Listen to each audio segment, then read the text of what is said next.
বিশ্বের সবচেয়ে ব্যস্ততম বিমানবন্দর কোনটি? ৫ নম্বরে আছে টোকিও হানাদা বিমানবন্দর। জাপানের এই বিমানবন্দর দিয়ে বছরে ৭ থেকে ৮ কোটি যাত্রী যাতায়াত করে। বিমানবন্দরটি সেই ১৯৩১ সাল থেকে সেবা দিয়ে আসছে। ৪ নম্বরে আছে হিথ্রো বিমানবন্দর। এটি ইংল্যান্ডে অবস্থিত। এই বিমানবন্দর দিয়ে বছরে ৮ কোটি যাত্রী যাতায়াত করে। বিমানবন্দরটি ১৯৪৬ সালে প্রতিষ্ঠিত হয়। ৩ নম্বরে আছে ডালাস ফোর্ট ওয়ার্থ আন্তর্জাতিক বিমানবন্দর। এটি আমেরিকায় অবস্থিত।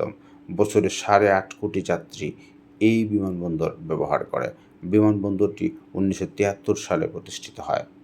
২ নম্বরে আছে দুবাই আন্তর্জাতিক বিমানবন্দর। সংযুক্ত আরব আমিরাতের এই বিমানবন্দরটি ১৯৬০ সালে প্রতিষ্ঠিত হয়। প্রায় ৯ কোটি যাত্রী এই বিমানবন্দর দিয়ে যাতায়াত করে।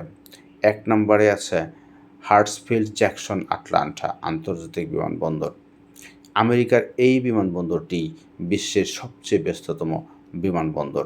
এই বিমানবন্দর দিয়ে যাতায়াতকারী যাত্রীর সংখ্যা ১০.৫ কোটি। বিমানবন্দরটি ১৯২৬ সালে প্রতিষ্ঠিত হয়।